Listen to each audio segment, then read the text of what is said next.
siento que he tenido un encuentro personal con Jesús.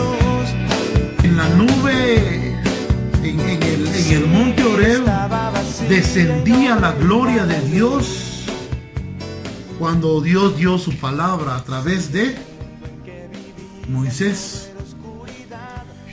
Vieron tantas cosas, pero ¿cuál fue el fracaso del pueblo de Israel?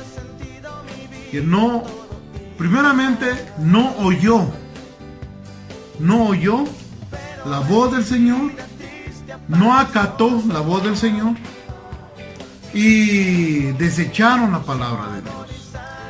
De esos 600,000 personas que salieron de Egipto, más de 500,000 de personas, solo 2 lograron entrar a la tierra de Canaán. Los demás quedaron postrados en el desierto, de la generación que salió de Egipto. Obviamente entraron varias personas, pero fueron los que fueron naciendo en el desierto. Entonces, ¿pero cuál fue el fracaso? Porque no atendieron la voz del Señor. La Biblia fue dejada para que nosotros la atendamos, para que nosotros la oigamos y para que ese oír la palabra de Dios nos traiga fe al corazón. Dice, por el oír viene la fe, lo dice la palabra. Pues. Entonces no hay ningún problema. Cuando nosotros oímos, es que yo ya no puedo leer, es que yo ya no puedo, nunca me enseñaron mis papás letras o algo. Pueden ser algunas cuestiones que nosotros tengamos y digamos son mis limitaciones. Pero en aquel tiempo cuando Moisés estableció la ley, ninguno sabía leer tampoco. Ni mucho menos tenían una Biblia en su mano. Porque la Biblia se estaba formando en ese tiempo. Entonces, ¿qué era lo que quería Dios? Que prestaran mucha atención a las palabras que Moisés iba diciendo. Para que ellos tuvieran fe en el corazón. Y no pudo haber sido así. No fue así. Y fracasaron en el desierto. Es lo mismo hoy en día. Si nosotros dejamos por un lado la palabra de Dios y no atendemos la palabra de Dios, puede hacer que vayamos al fracaso en nuestra vida. Nos deslicemos, como dice el autor a los Hebreos. Y que venga nuestro corazón, se enfríe. Y cuando nosotros nos damos cuenta ya no queremos saber nada de Dios. ¿Por qué? Porque no prestamos atención a la bendita palabra. Entonces, nosotros en estos días hemos venido hablando de la carta del apóstol Pablo a los romanos. Yo quisiera que fuéramos al capítulo número 1 y versículo 4 nos toca en esta hora de la tarde. Amén. Recuerden entonces que estamos en Romanos capítulo 1, verso 4. Pero antes vamos a leer hasta el versículo 7, como lo hacemos todas las semanas, para darle contexto a la palabra. ¿Qué es lo que Pablo está diciendo? Y la palabra de Dios dice, tengo aquí en mis manos la versión textual de la palabra de Dios, y también tengo aquí en mis manos la nueva versión internacional. Hermano Jorge tiene la Mundo Hispano. Alfonso, ¿qué versión traes ahí? Reina Valera. Y Wilson, Reina Valera. Todos traen Reina Valera. Habría que traer también la nueva traducción viviente o la traducción en lenguaje actual, pero con esas que tenemos es suficiente. Vamos a leer entonces. Dice la palabra de Dios de esta manera: Pablo, siervo de Jesucristo, apóstol por llamamiento, habiendo sido apartado para el evangelio de Dios, que él había prometido de antemano por medio de sus profetas en las santas escrituras, acerca de su Hijo nuestro Señor Jesús, el Mesías, del linaje de David según la carne, que fue designado Hijo de Dios con poder, conforme al Espíritu de santidad por su resurrección entre los muertos, por medio del cual recibimos la gracia y el apostolado para obediencia de la fe entre todos los gentiles por causa de su nombre, entre los cuales estáis también vosotros, llamados a ser de Jesucristo, a todos los que estáis en Roma, amados de Dios, llamados a ser santos, gracia a vosotros y paz de nuestro Padre y del Señor Jesucristo.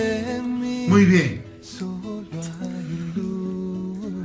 Como ya hemos dicho, aquí Pablo empieza a introducirse, empieza él a hablar a la gente a la cual escribe la carta. Ya por amor a algunos que tal vez están por primera vez con nosotros acá, voy a dar una breve explicación de esto. En el tiempo, hace 2000 años, las cartas se escribían no como las que nosotros ahorita escribimos, ¿verdad? Nosotros ponemos primero decirles que se cae un poquito, ¿sí? Nosotros ponemos primero lugar y fecha hasta arriba en la carta. Después si estamos solicitando algo, pues ponemos el nombre de la persona a quien le mandamos, y así, ¿verdad? Y luego le decimos excelentísimo señor presidente, señor alcalde o señor juez, señor dueño de la compañía tal, si estamos pidiendo un trabajo, ¿va? Siempre con respeto nos dirigimos y luego vamos a decirles, después de un breve saludo, empezamos y les decimos, ¿verdad? Hasta el final ponemos quién es el que escribe. Yo Sebastián, yo Alfonso, yo Juanca, yo Jorge, y firmo. Ahí está, y se acaba. En las cartas del Nuevo Testamento no son así. En las cartas del Nuevo Testamento primeramente va el nombre de la persona que escribe. En este versículo 1 dice Pablo, yo Pablo les escribo, eso es lo que está diciendo. Pero Pablo se describe a sí mismo con una serie de características. Dice que es un siervo de Jesús, dice que es un apóstol por llamado y que Dios lo apartó para predicar el evangelio. Entonces esas son las acreditaciones que Pablo le da a su carta. Entonces miramos aquí, entonces ahí él empieza a hablar y empieza él a decir una serie de cosas acá, pero específicamente él empieza a hablar acerca del evangelio. ¿Qué es el evangelio? El evangelio, esa palabra tal vez muchas veces nosotros como que algunos le tenemos miedo porque no sabemos lo que significa. Algunos otros hemos malinterpretado esa palabra, evangelio, y en esta hora de la tarde, pues, yo quiero decirles que el evangelio, dice, en primer lugar, cuando nosotros hablamos de evangelio, estamos hablando de las noticias, de las buenas noticias de salvación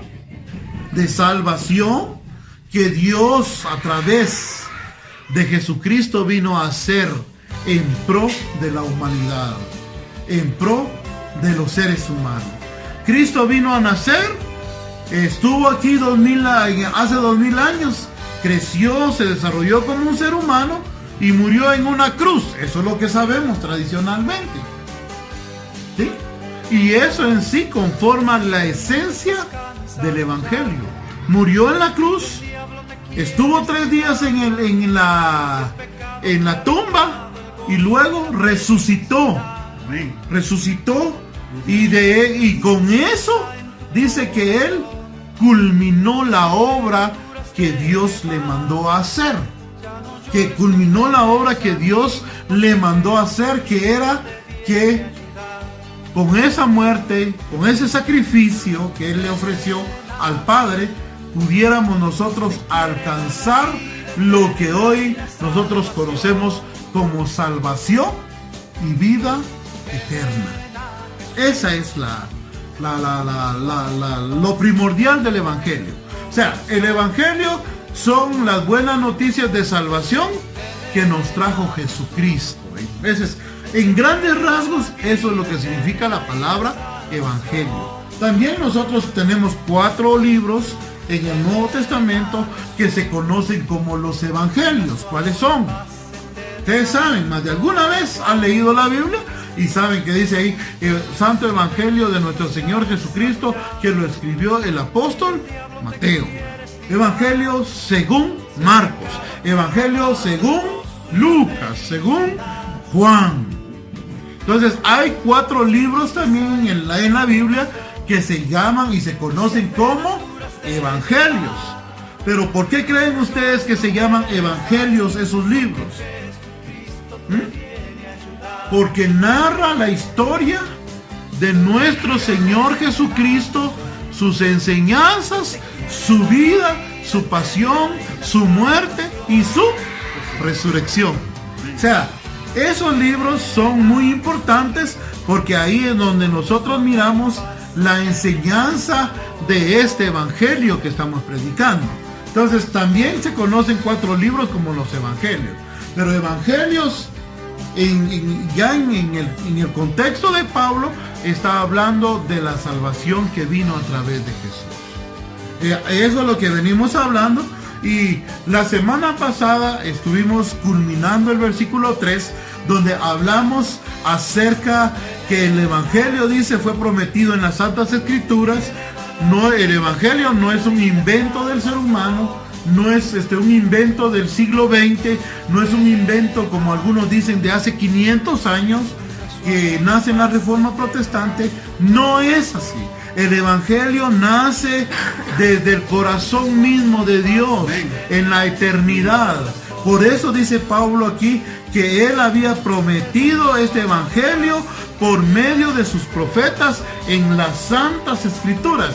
Cuando Pablo está hablando de Santas Escrituras aquí, se está refiriendo al Antiguo Testamento, a los 39 libros que se conocen, que son inspirados por Dios. Entonces, allí es donde nosotros nos damos cuenta de que este evangelio fue prometido en las Escrituras mucho antes, y hoy vamos a ver parte de eso. Entonces, habla acerca de nuestro Señor Jesucristo, dice. Las promesas dadas a Abraham, las promesas dadas a David, hablan de que iba a venir un redentor, un rey, un salvador, que es Cristo el Señor, dice Mateo en el 1:21. Entonces, miramos que eso había sido prometido. Isaías, el profeta, lo prometió. David, el salmista, lo prometió. Abraham oyó de eso. Moisés le dijo al Señor: cuando tú mueras, yo voy a levantar otro igual que tú en medio. Este será un gran profeta, y pasará que todo aquel que no escuche a este profeta va a morir. Y de hecho es así hoy en día. Ahora está el precioso evangelio en nuestras manos, y este evangelio se está predicando a las personas afuera de Xenacoj, en la radio, en las calles, en todos los lugares de Xenacoj se está predicando el evangelio de nuestro Señor Jesucristo. ¿Por qué? Porque este evangelio trae salvación para el hombre. Para el hombre. Cuando uno es consciente de eso y dice: bueno, creo que si Dios ya hizo todo esto por mí, si Cristo ya murió por mí, y Él quiere que yo me arrepienta de mis pecados y que yo obedezca a Él, entonces yo lo voy a hacer, si se llega a la comprensión.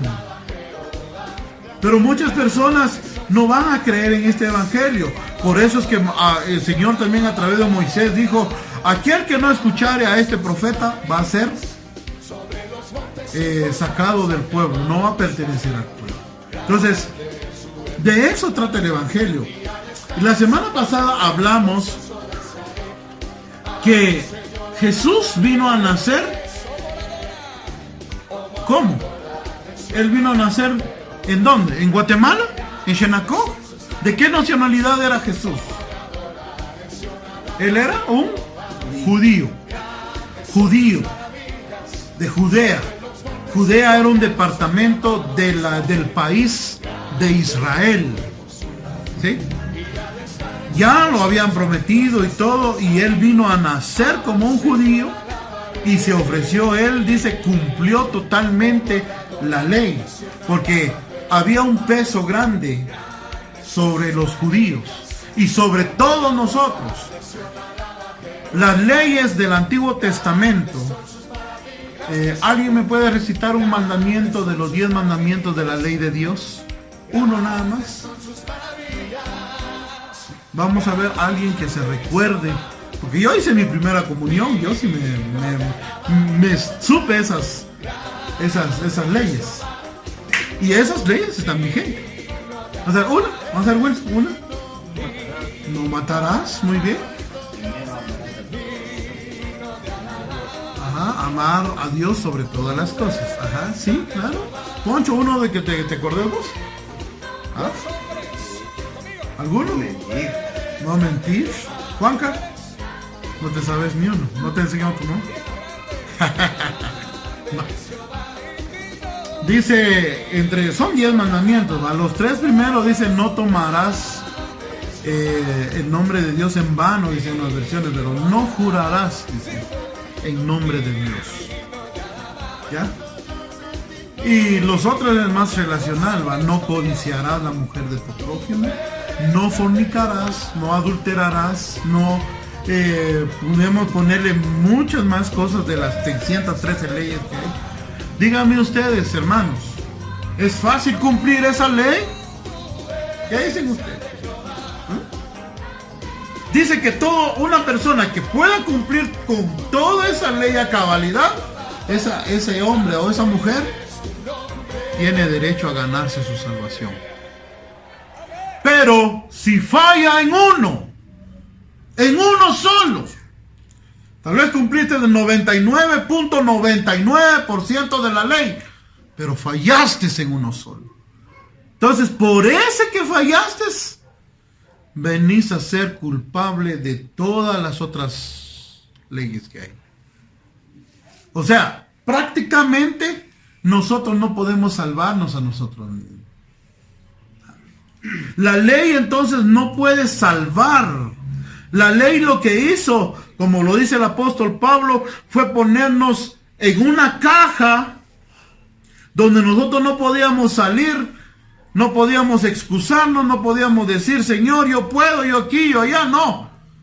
Solo nos señalaba cuán pecadores éramos y cuánta condenación estaba sobre nosotros. Porque dice la palabra de Dios que Dios aborrece el pecado. ¿Sí?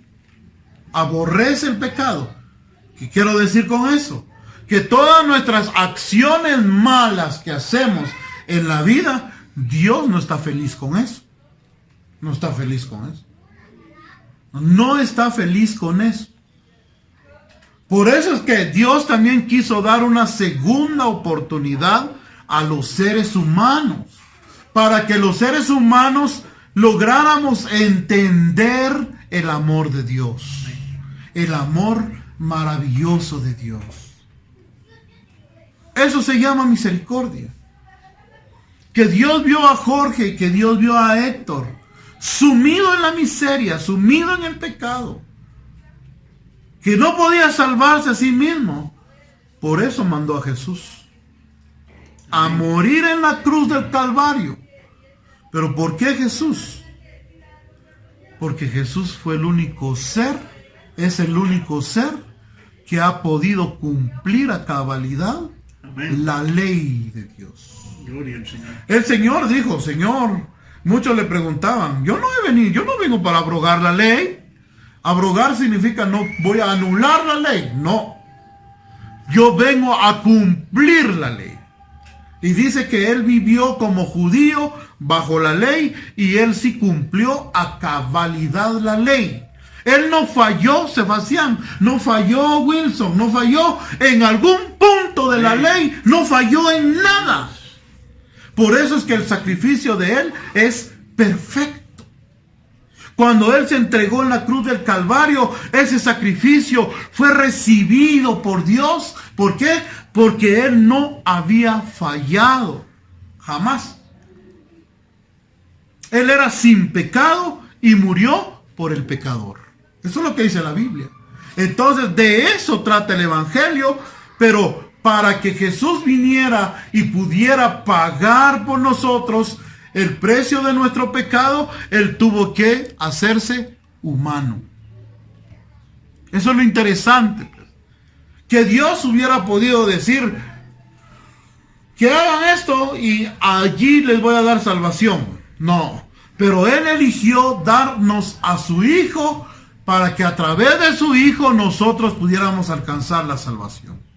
Y como lo decíamos la semana pasada, si nos dio a su Hijo, nos va a dar todas las demás cosas también.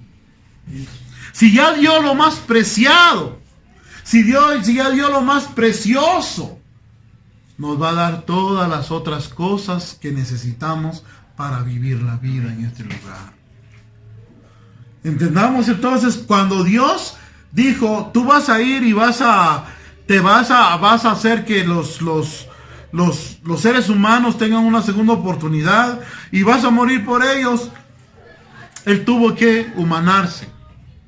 Él no dejó de ser Dios, Él es Dios. Cuando estuvo aquí fue Dios. Fue 100% Dios, pero también fue 100% ser humano. Y eso es lo que trata el versículo 3 que vimos la semana pasada. La semana pasada vimos y dijimos que Jesús era del linaje de David, y David era de la tribu de Judá, ya lo dijimos, y Judá era israelita, el Señor, o sea, Él vino a nacer. Ustedes saben que en la Navidad, pues, hasta algunos versículos se recitan de la Biblia en cuanto a la humanidad de Jesús, cómo nace. Nació en Belén, nació a través de la Virgen María y todo, y miramos que este hecho enmarcó la salvación para nosotros. Si Jesucristo no hubiera venido, no hubiera muerto, y si no hubiera resucitado, nosotros hasta el día de hoy, como lo dijera el apóstol Pablo, fuéramos los más dignos de conmiseración. Fuéramos tan miserables porque no hay nada que pueda aplacar la ira de Dios. Nosotros no le podemos ofrecer nada al Señor el Padre como para poder decir, yo sí me voy a salvar. Ni todo el dinero del mundo, ni todos los bienes, ni todas las buenas obras que podamos hacer. No va a valer eso, porque si bien podemos hacer buenas cosas, son más las cosas peores que tenemos. Dígame si no, si les estoy mintiendo, pues. ¿Ya? Pongamos un ejemplo. Si nosotros fuéramos conscientes de cuántos pecados cometemos en un día, la mentira es un hábito de nosotros, como que si nada mentimos. ¿Ya? A veces a mí me preguntan, Héctor, ¿ya venís? Ya estoy en el 40 y ni siquiera he salido de acá. ¿Qué estoy haciendo? ¿Qué es eso? ¿Es una mentira, sí o no? ¿Ah? ¿Es una mentira? ¿Qué dicen ustedes? ¿O es una mentirita blanca, como dicen los otros? ¿Ah? Mentira es mentira. Estamos faltando a la verdad. Y la mentira forma parte de nuestra naturaleza. Vaya, ¿y si lo hacemos unas 5 veces al día? Hicimos 2 buenas obras, pero tal vez cometimos unas 20 injusticias, 20 pecados. ¿Dónde quedan nuestras buenas obras, entonces? Si pudiéramos sopesar las dos cosas. No se puede. Por eso necesitamos a Jesús. Por eso es que Dios también, el Padre, lo puso en su corazón. Ellos no se van a salvar por las buenas obras. Se van a salvar porque yo voy a mandar a Jesucristo para que muera por ellos en la cruz del Calvario. Y sucederá que todo aquel que ponga sus ojos en Jesús va a ser salvo. Sencillamente. Eso es lo que dice la palabra de Dios. No hay otro evangelio. Este es el evangelio. Pero ahora en el versículo 4 dice,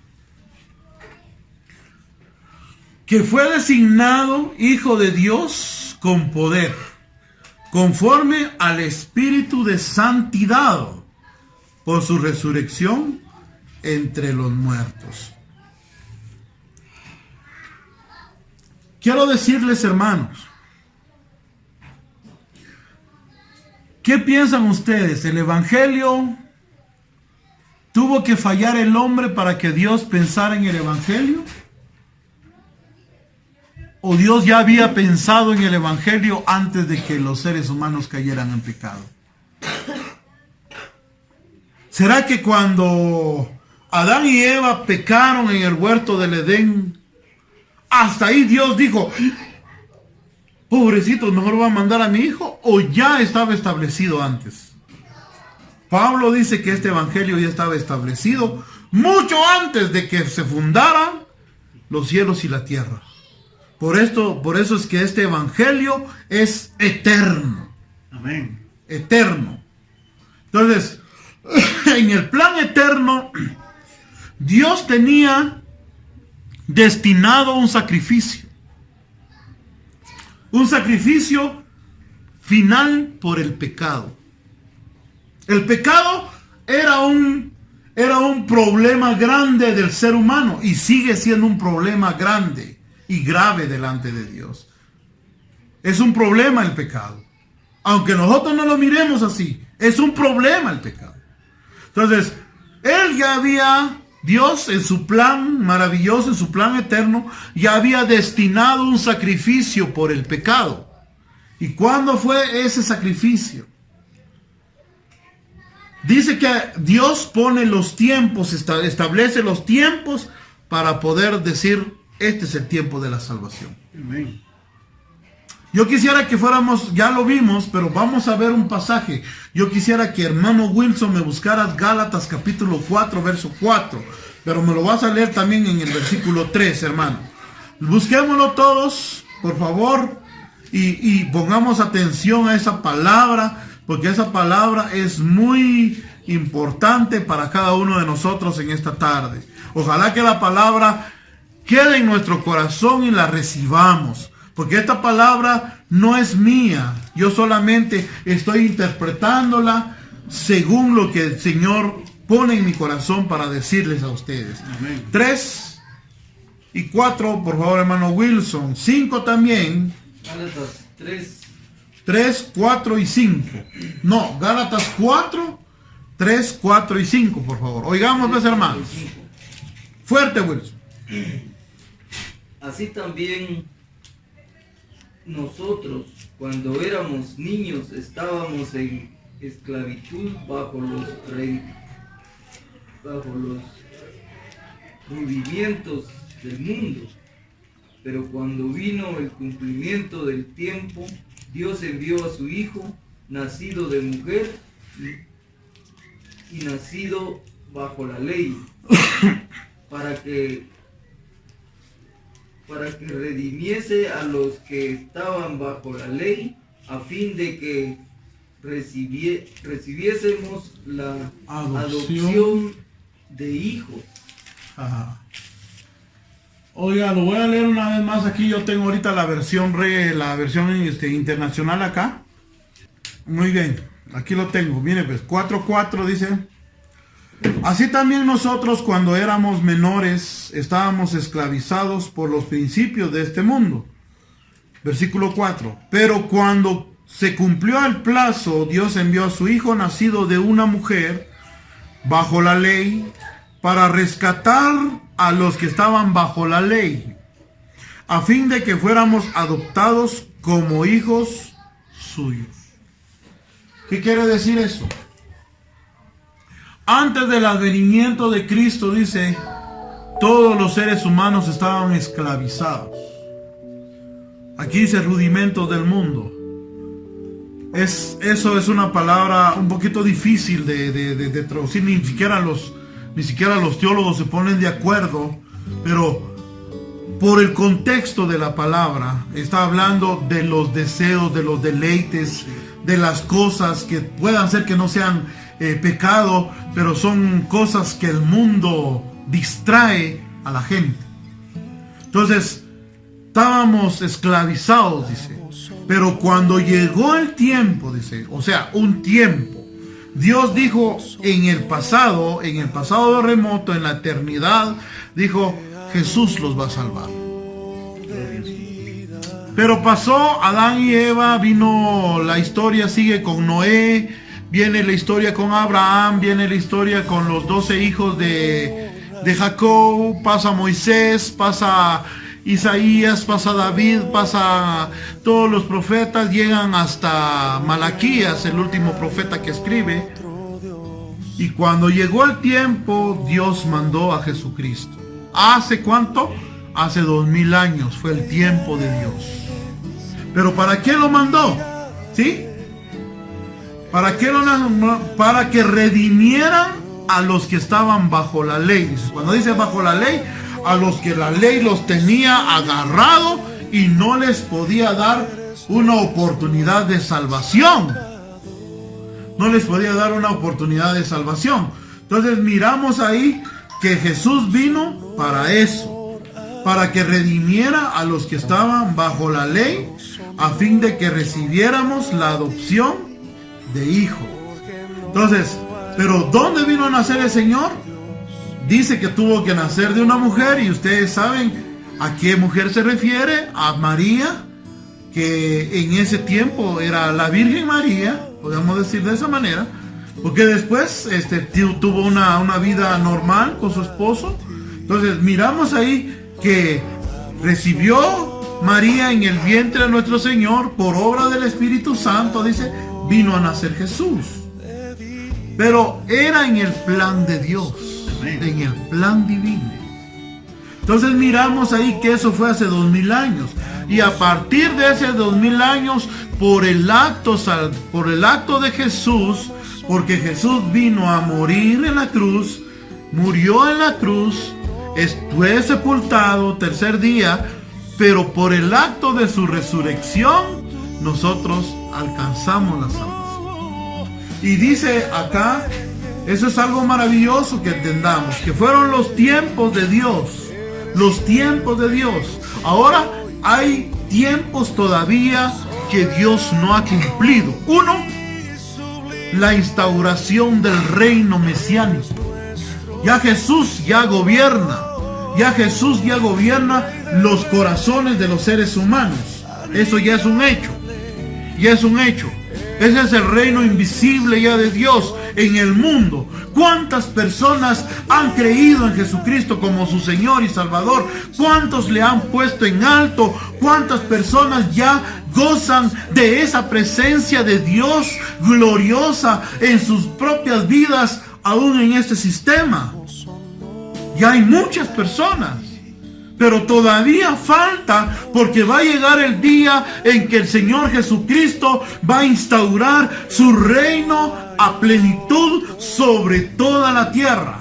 Él va a venir como un Rey de Reyes y Señor de Señores, y va a tomar posesión de todo lo que es suyo. Eso nos incluye a usted y a mí. Amén. Entonces miramos, mis hermanos, esto es muy importante, que los tiempos son de Dios. Nosotros no sabemos cuándo va a ser el advenimiento de Jesús. Nosotros no sabemos cuándo va a ser el arrebatamiento también de los hijos de Dios al cielo. No lo sabemos. Pero algo sí sabemos, que nosotros debemos de estar preparándonos para ese día con nuestro encuentro con nuestro amado. Eso es lo más importante para nosotros como cristianos hoy en día. Hoy en la mañana estábamos hablando con el hermano Jorge. No más teología de la liberación, no más teología de la prosperidad, evangelio de la prosperidad, no. Ahora debemos de vivir el evangelio del arrepentimiento y la conversión verdadera. De volvernos a Dios cada día y aferrarnos a su palabra, porque eso es lo que Dios quiere para nosotros hoy día, porque este evangelio es lo único que nos va a salvar en ese día. Amén. Cuando venga el Señor Jesucristo. Lamentablemente también la palabra de Dios dice que en ese tiempo muchos simpatizaron con el Evangelio. Hoy en día toda la gente le gusta el Evangelio, de verdad. Hay mucha gente. Antes el Evangelio era muy despreciado. Hace unos 30 años, aún cuando yo me convertí al Señor, hace unos 23 años todavía, el Evangelio era un poquito despreciado en Xenacoj. Pero ahora ya no. El Evangelio es querido. El Evangelio, cuando nosotros salimos a las calles a hablar del Evangelio, hasta la gente, mire, tengan su agua pura, sigan adelante predicando el Evangelio del Señor. O sea, el Evangelio está llegando pues al corazón, pero lamentablemente el Evangelio ahora se está volviendo solo como una religión nada más. Porque nadie quiere vivir según la palabra de Dios.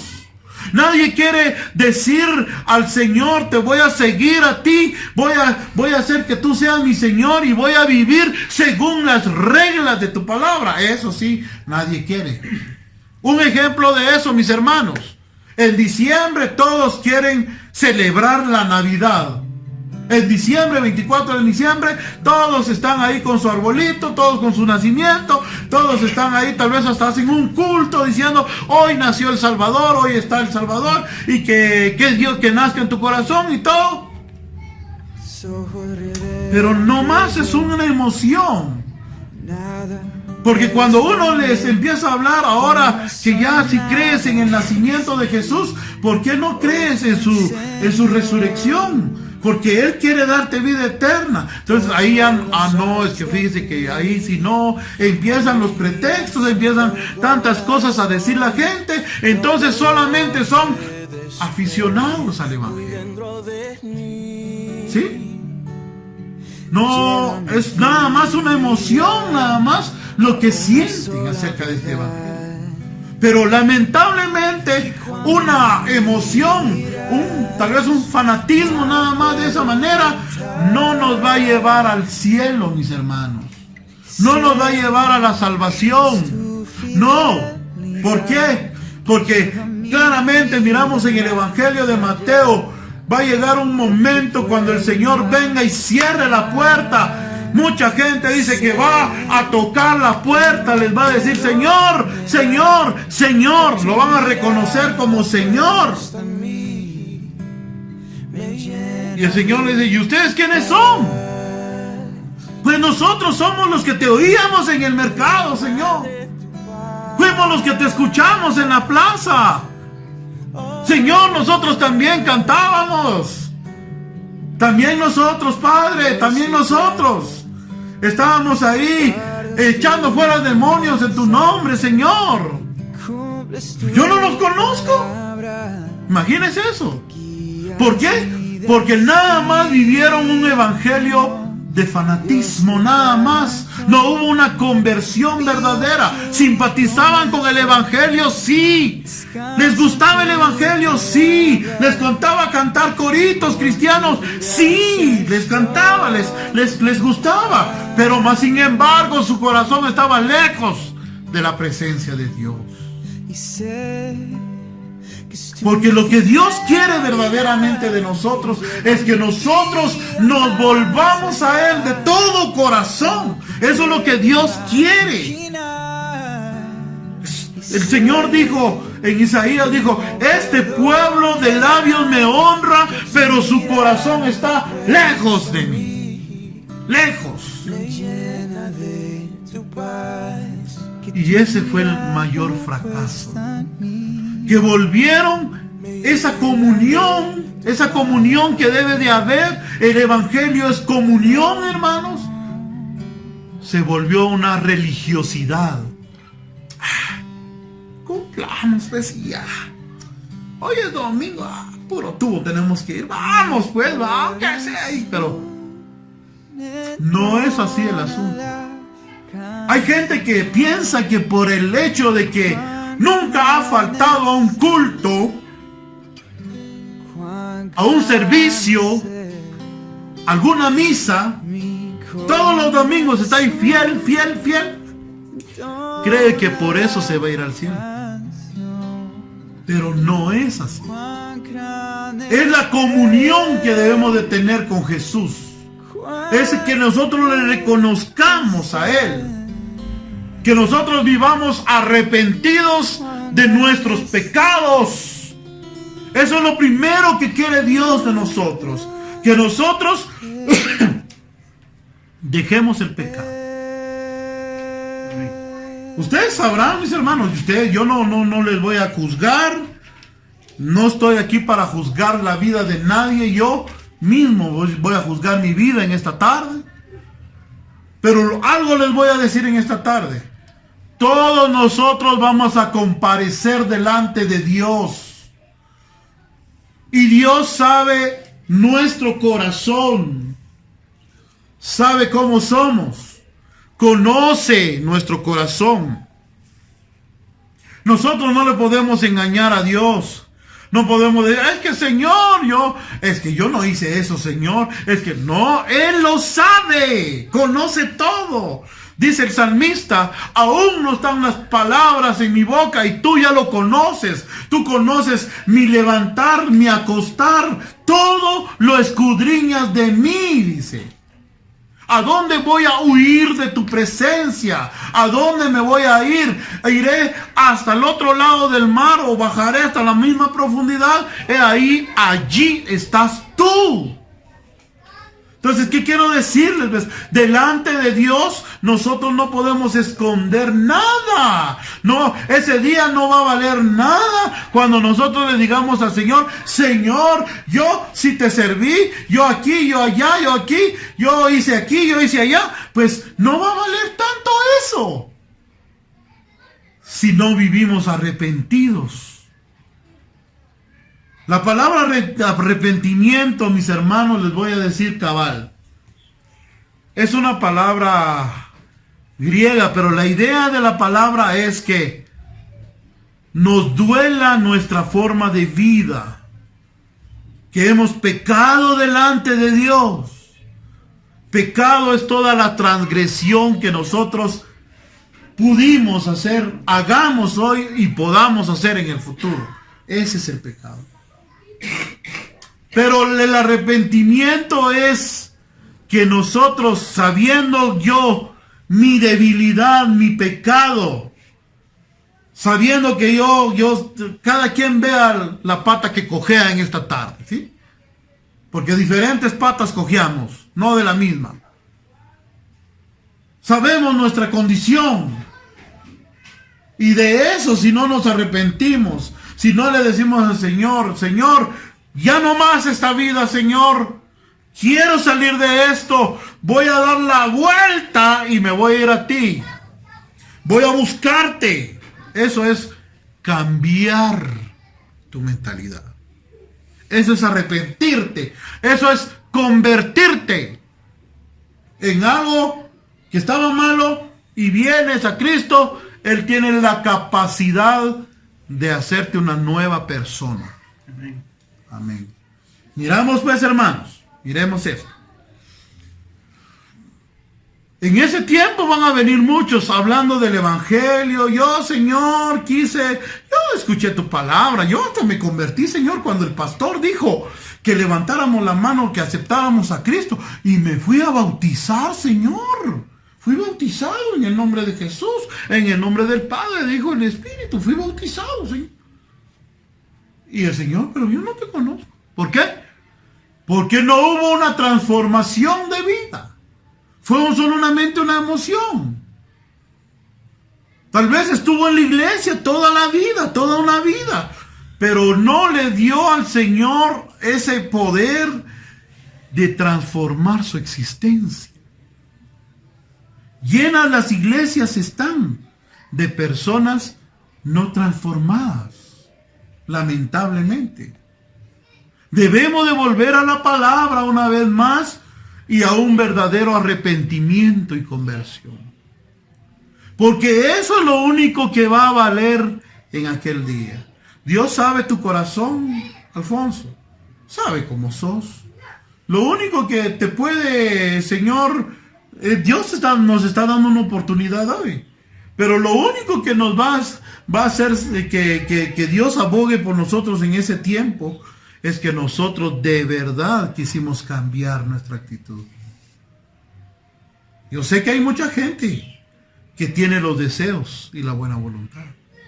Y sé, y yo he visto gente levantarse de lo más profundo de los vicios y ahora son siervos del Señor. Amén. Yo los he visto. ¿Por qué? Porque ellos definitivamente dejaron a un lado su pasado y siguieron en pos del Salvador. Un ejemplo de eso les voy a decir es Mateo, el apóstol Mateo. ¿Quién era Mateo? Mateo era un publicano, hermanos, una persona despreciable en cuanto a los israelitas. Mateo lo miraban como un traidor, como un traicionero, porque estaba trabajando para los romanos, estaba quitándole el dinero a sus propios hermanos y se los estaba dando al gobierno romano. Eso era algo abominable delante de los israelitas. Había un escalafón ahí. Dijo el Señor Jesús en una ocasión: si no te hace caso tu hermano, tenlo por pecador y publicano. O sea, pecador, y todavía más bajo estaba el publicano. Vaya. Un publicano era una persona despreciable. El publicano no podía entrar a la casa de Dios en ese tiempo, aunque era judío, porque se metía con los pecadores y todo, cobraba dinero para Roma y todo. Él no podía entrar a la casa de Dios, ni siquiera podía entrar a la casa de otros familiares suyos. O sea, tenía su billete, tenía su dinero, pero tenía sus graves consecuencias. También es como ahora hoy en día, ¿va?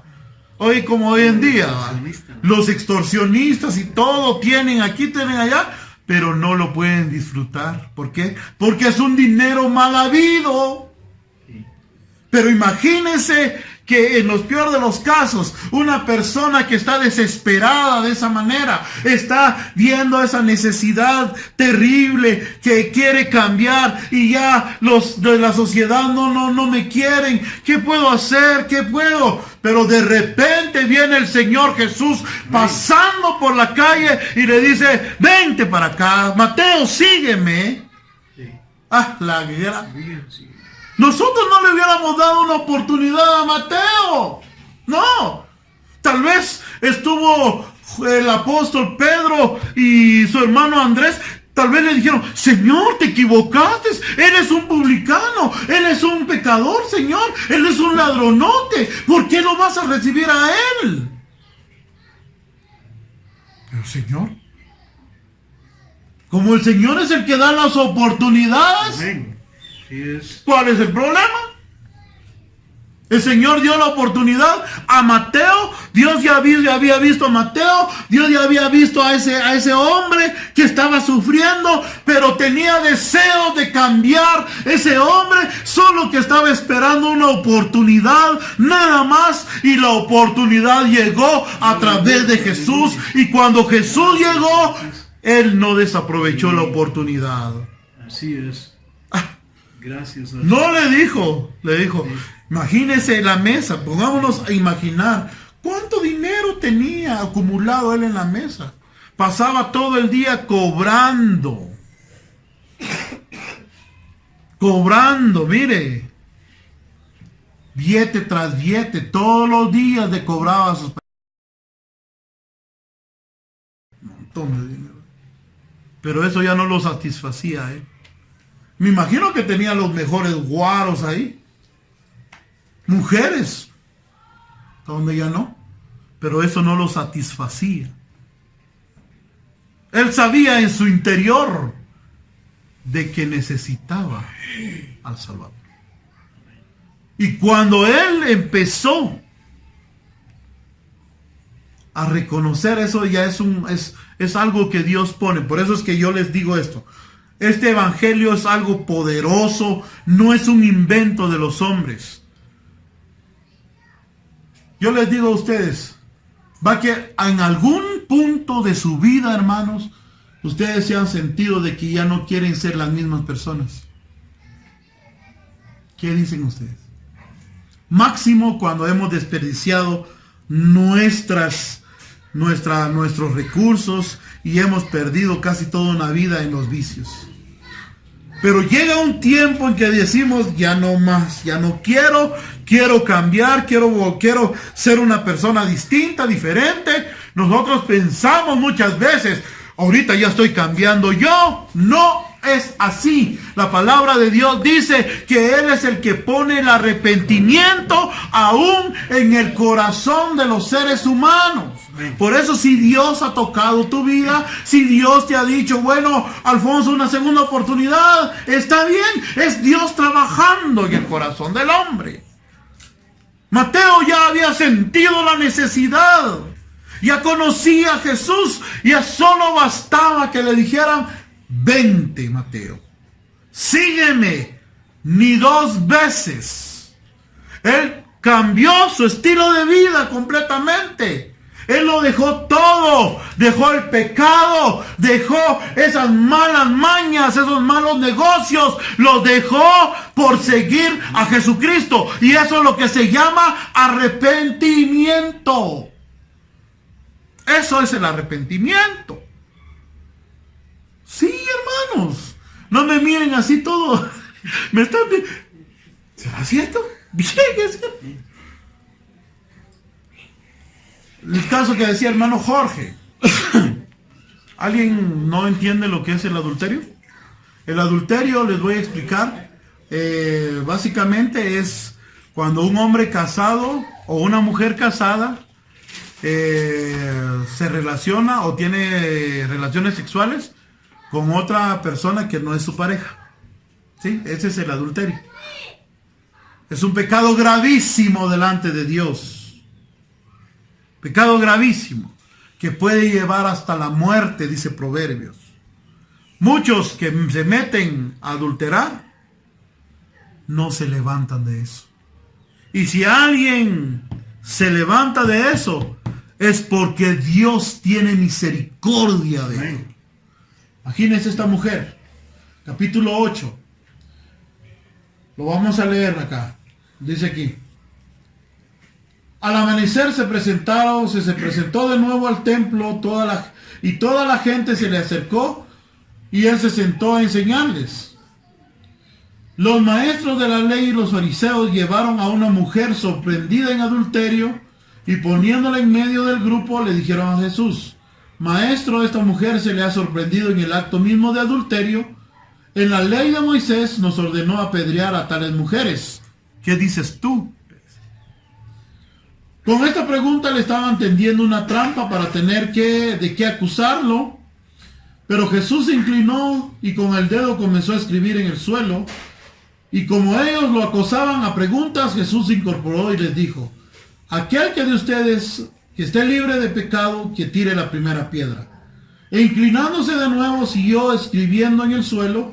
Y al oír esto se fueron retirando uno tras uno, comenzando por los más viejos hasta dejar a Jesús solo con la mujer que aún seguía allí. Entonces él se incorporó y le preguntó, mujer, ¿dónde están? ¿Ya nadie te está condenando? Nadie, Señor, le dijo. Tampoco yo te condeno. Ahora vete, pero ya no vuelvas a pecar. Esa es la diferencia. Pregunto en esta hora de la tarde, ¿por qué se fueron esta gente? Si estaban pidiendo apedreamiento a la mujer. Era una falta grave, ¿no? ¿Qué dicen ustedes? ¿Qué dices, Wilson? ¿Es una falta grave de la mujer? ¿Va que sí? Una falta grave, mis hermanos. Y en la ley de Moisés estaban en lo correcto la gente. La gente estaba en lo correcto. La ley dice que cuando una mujer sea hallada en el acto de adulterio, el hombre y la mujer deberían de ser apedrados. Eso lo establece la ley en el Antiguo Testamento. Pero es que ahí el Señor les apela a la conciencia de ellos. ¿Y qué dice? El que de ustedes no tenga ni un solo pecado, como esta mujer. tírenle la piedra que ustedes quieran. Pero ¿por qué se fueron entonces? Hay una versión que dice, empezando por los más viejos, dice. Solo una ley natural. Mientras más viejo, más pecador. Sencillamente así. Así es.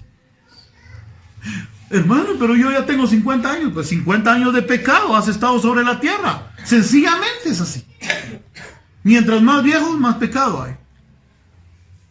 Entonces los más viejos fueron los que tal vez ya llevaban las piedras, las dejaron tiradas y se fueron. Si es así el asunto, mejor yo no meto las manos. Pero eran injustos porque ellos mismos habían sorprendido a la mujer en el acto del adulterio. ¿Por qué no llevaron al hombre? ¿Ah? ¿Por qué solo a la mujer? Porque ellos mismos ya habían establecido sus leyes de que solo a la mujer se le debía de apedrear y no al hombre. Era injusticia. Por eso, Señor, si ustedes no han pecado, denle. Pero ellos no fueron capaces, porque reconocieron de que ellos también estaban en pecado. Por eso, hermanos, no debemos de juzgar a nadie por tan malo que sea a nuestra vista. Amén. Sí. Sí, Sí, de verdad. Aprendamos eso. Pongámonos en nuestro corazón esa maravillosa palabra, porque también nosotros podemos caer en ese semejante pecado. Por eso Pablo dice, no juzgues a tu hermano, sino que examínate tú si verdaderamente estás en la fe. Ah, qué fácil criticar. Para ser un cristianito como tal, fulano, mejor ni chicha ni limonada usted. ¿No? Ah, no, pero es que mira, en esa iglesia tan fácil es criticar, pero no nos damos cuenta cuán pecador somos nosotros. La ley. Es mejor reconocer nuestro pecado delante de Dios. Esa mujer no llegó delante de Jesús, no dijo, Señor, están mintiendo. No dijo, ella se quedó callada nada más. La estaban acusando los más viejos. Seguramente eran los líderes los que estaban, mira pues Jesús, esta mujer aquí, esta mujer allá, solo si es su maña, tal vez le decían, ¿verdad? ¿Cuántas veces? Y tantas cosas que le decían.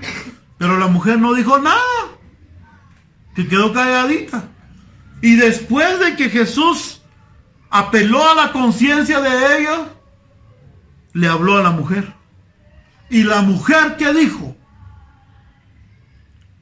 ¿Será que dijo, Señor, es que fíjate que por mi necesidad es que yo estaba con ese hombre, Señor? Tengo mis hijos, por eso es que necesitaba mi par de billetes, Señor. No. No puso pretexto alguno. Nada. Veamos la palabra. Dice acá. Mujer, ¿dónde están los que te acusan? Los que te condenan, ya no hay nadie. Dice.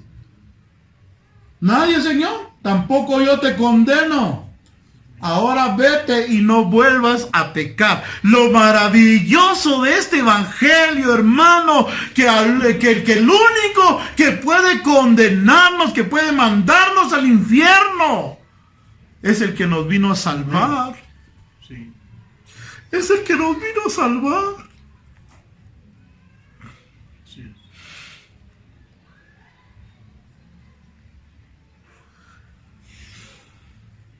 De verdad.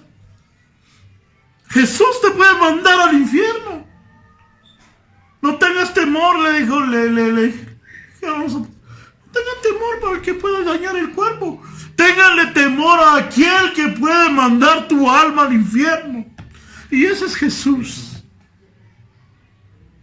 Jesús tiene la potestad. A él le dieron la autoridad sobre todos nosotros. Pero antes de mandar al infierno a la gente, les está dando la oportunidad de convertirse a Cristo. Les está dando la oportunidad de que lo reconozcan como su Señor y como su Salvador. Esta mujer lo vio a Él y dijo: no me está condenando el único que me puede condenar. No voy a fingir ser otra persona delante de Él. Ya no está el Señor, nadie. Nadie. ¿Y sabe qué? Las palabras de Jesús, mis hermanos: tampoco yo te condeno. Amén. Bendito sea. ¡Aleluya! Aleluya. Tampoco yo te condeno. Pero la condición del Señor le dice: vete a tu casa. Pero la condición no le dijo: sigue así, sigue así. No les dijo eso. Vete, pero ya no peques más. La salvación hoy te la doy.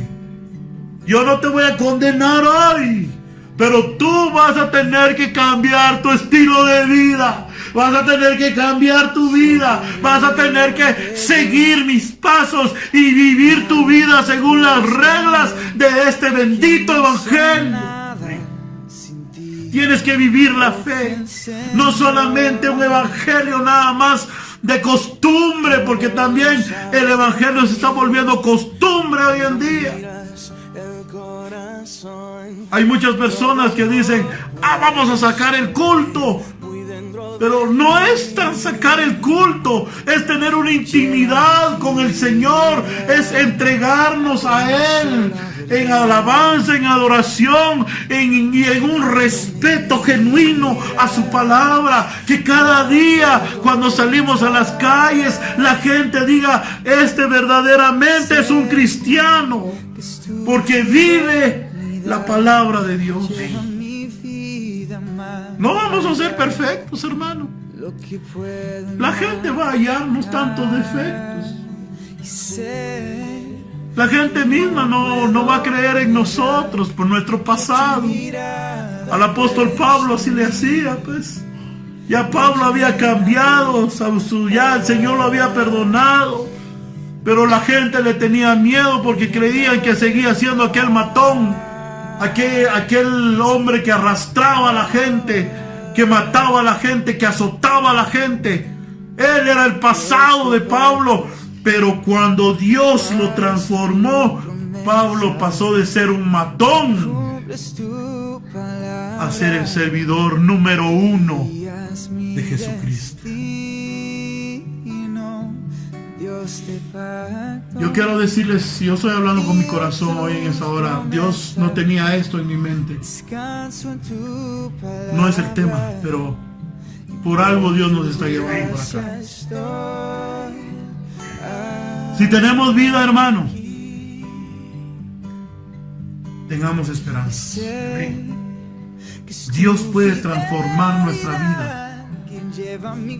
Creo firmemente lo que dice Filipenses capítulo 1.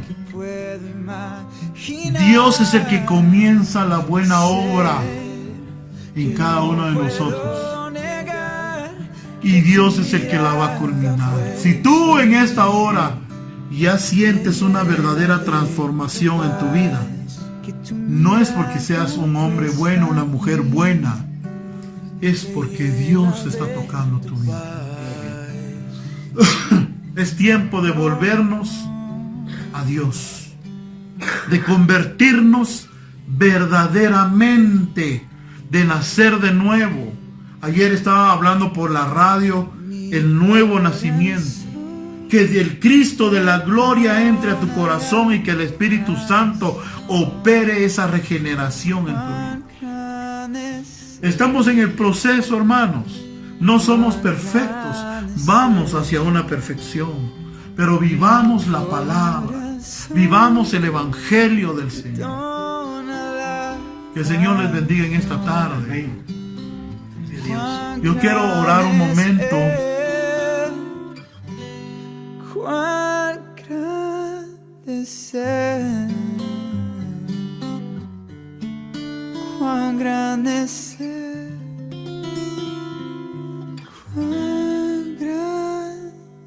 fe.